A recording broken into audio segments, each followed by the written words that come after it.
ಇಲ್ಲಿ ನೀವು ನೋಡ್ತಿದ್ದೀರ ಒಬ್ಬಟ್ಟಿನ ರಸಂ ಅಥವಾ ಸಾಂಬಾರ್ ಅಂತಾರೆ. ಹಲವಾರು ರೀತಿಲಿ ಮಾಡ್ಬೋದು. ನಾನು ತುಂಬಾ ಸಿಂಪಲ್ಲಾಗಿ ತಿಳಿಸ್ಕೊಡ್ತಿದ್ದೀನಿ, ಅಷ್ಟೇ ರುಚಿಯಾಗಿರುತ್ತೆ. ಯಾವುದೇ ರೀತಿ ಈರುಳ್ಳಿ ಟೊಮೆಟೊ ಏನೂ ಬೇಡ. ಬನ್ನಿ ಶುರು ಮಾಡೋಣ. ಮೊದಲಿಗೆ ಇಲ್ಲಿ ಬೇಳೆ ಬೇಯಿಸಿರ್ತೀವಲ್ಲ, ಆ ನೀರನ್ನ ಸಪ್ರೇಟ್ ಮಾಡಿಕೊಂಡು 4 ಸ್ಪೂನ್ ಆಗುವಷ್ಟು ಬೇಳೆನ ಎತ್ತಿಟ್ಕೊಳ್ತೀನಿ. ಈಗ ಸಪ್ರೇಟ್ ಮಾಡಿರೋವಂಥ ಬೇಳೆ ನೀರಿಗೆ ತುಂಬಾ ಫ್ರೆಶ್ ಆಗಿರೋವಂಥ ಕರಿಬೇವಿನ ಎಲೆನ ಸೇರಿಸೋಣ. ಆ ಫ್ಲೇವರ್ ಎಲ್ಲ ಬಿಟ್ಕೊಂಡು ತುಂಬ ಚೆನ್ನಾಗಿರುತ್ತೆ. ಈಗ ಪ್ಯಾನ್ಗೆ ಅರ್ಧ ಸ್ಪೂನ್ ಆಗುವಷ್ಟು ಮೆಂತ್ಯ ಕಾಳನ್ನು ಹಾಕ್ಕೊಳ್ತಾ ಇದ್ದೀನಿ. ಲೋ ಫ್ಲೇಮಲ್ಲಿ ಇಟ್ಟು ಒಂದು ಸ್ವಲ್ಪ ಬಿಸಿ ಮಾಡ್ಕೊಳ್ಳಿ ಸಾಕು. ಒಂದು 5-6 ಕಾಳು ಮೆಣಸನ್ನು ಸಹ ಹಾಕ್ಕೊಳ್ತಾ ಇದ್ದೀನಿ. ಇವೆರಡನ್ನು ಲೋ ಫ್ಲೇಮಲ್ಲೇ ಒಂಚೂರು ಬಿಸಿ ಮಾಡಿಕೊಂಡ್ರೆ ಒಂದು ಸ್ವಲ್ಪ ಬಣ್ಣ ಚೇಂಜ್ ಆಗುತ್ತೆ. ಪಕ್ಕಕ್ಕೆ ಎತ್ತಿಟ್ಕೊಳ್ಳಿ. ಈಗ 2 ಸ್ಪೂನ್ ಆಗುವಷ್ಟು ಜೀರಿಗೆನ ಅದೇ ಪ್ಯಾನ್ಗೆ ಹಾಕ್ಕೊಂಡು ಫ್ರೈ ಮಾಡ್ಕೊಳ್ತಾ ಇದ್ದೀನಿ. ಜೀರಿಗೆನೂ ಅಷ್ಟೇ ಲೋ ಫ್ಲೇಮಲ್ಲೇ ಫ್ರೈ ಮಾಡ್ಕೋಬೇಕು. ನೋಡಿ ಒಂದು ಸ್ವಲ್ಪ ಬಣ್ಣ ಚೇಂಜ್ ಆಗಿದೆ. ಈಗ ಮಿಕ್ಸಿ ಜಾರ್ಗೆ 4 ಸ್ಪೂನ್ ಆಗುವಷ್ಟು ಬೇಳೆ ತೆಗೆದಿಟ್ಟಿದ್ನಲ್ಲ, ಅದನ್ನು ಹಾಕ್ಕೊಂಡು ಈಗ ನಾವು ಫ್ರೈ ಮಾಡ್ಕೊಂಡಿರೋವಂಥ ಮೆಂತ್ಯ ಕಾಳು, ಮೆಣಸು ಹಾಗೆ ಜೀರಿಗೆನ ಹಾಕ್ಕೊಳ್ತಾ ಇದ್ದೀನಿ.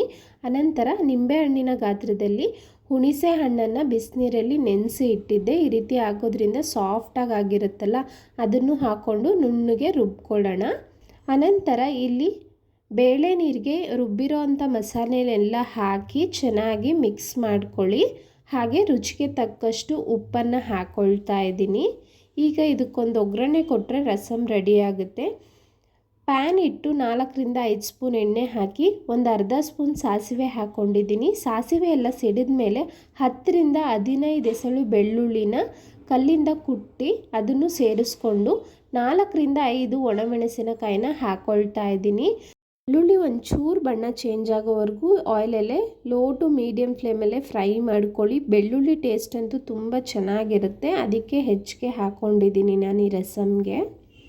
ನೋಡಿ 1 ನಿಮಿಷಗಳ ನಂತರ ಗೋಲ್ಡನ್ ಬ್ರೌನ್ ಆಗಿದೆ. ಈಗ ಆ ಬೇಳೆ ನೀರು ಏನಿತ್ತು ಅದನ್ನು ಹಾಕ್ಕೊಳ್ತಾ ಇದ್ದೀನಿ.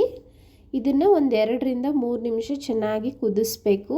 ಆ ಪ್ಯಾನ್ ಚಿಕ್ಕದಾಯಿತು ಅಂತ ಮತ್ತೆ ಪಾತ್ರೆಗೆ ಹಾಕ್ಕೊಂಡೆ ಅಷ್ಟೇ. ಈಗ 2-3 ನಿಮಿಷಗಳ ಕಾಲ ರಸಮ್ನ ಚೆನ್ನಾಗಿ ಕುದಿಸ್ತಾ ಬರಬೇಕು. ಇಲ್ಲಿ 1 ಇಂಚ್ ಆಗುವಷ್ಟು ಒಂದು ಸ್ವಲ್ಪ ಬೆಲ್ಲ ಹಾಕ್ಕೊಳ್ಳಿ. ಅದು ಕ್ಲಿಪ್ ಮಿಸ್ ಆಗಿಬಿಟ್ಟಿದೆ. ಒಂದು ಚೂರು ಬೆಲ್ಲ ಹಾಕ್ಕೋಬೇಕು. ಅನಂತರ ಇಲ್ಲಿ ಕೊನೆಯದಾಗಿ ಇನ್ನೇನು ಸ್ಟವ್ನ ಆಫ್ ಮಾಡ್ತೀವಿ ಅಂದಾಗ ಒಂದು ಸ್ಪೂನ್ ಆಗುವಷ್ಟು ಕಾಯಿ ತುರಿನ ಹಾಕ್ಕೊಳ್ತಾ ಇದ್ದೀನಿ. ರಸಮ್ ಚೆನ್ನಾಗಿ ಕಾದಿದೆ. ಈಗ ಸ್ಟವ್ನ ಆಫ್ ಮಾಡ್ಕೊಳ್ತಾ ಇದ್ದೀನಿ. ತುಂಬ ಚೆನ್ನಾಗಿ ಬರುತ್ತೆ. ಖಂಡಿತ ಈ ವರಮಹಾಲಕ್ಷ್ಮಿ ಹಬ್ಬಕ್ಕೆ ಟ್ರೈ ಮಾಡಿ.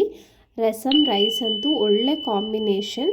ಇವತ್ತಿನ ವಿಡಿಯೋ ಇಷ್ಟ ಆಯಿತು ಅಂದ್ಕೊಳ್ತೀನಿ. ಪ್ಲೀಸ್ ಯಾರೆಲ್ಲ ಸಬ್ಸ್ಕ್ರೈಬ್ ಆಗಿಲ್ಲ ಸಬ್ಸ್ಕ್ರೈಬ್ ಮಾಡಿ. ಹಾಗೆ ವಿಡಿಯೋನ ಲೈಕ್, ಶೇರ್, ಕಮೆಂಟ್ ಮಾಡೋದನ್ನು ಮರಿಬೇಡಿ.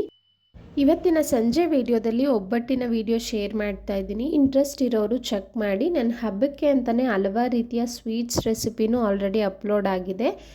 ಚೆಕ್ ಮಾಡೋದನ್ನು ಮರಿಬೇಡಿ. Thank you.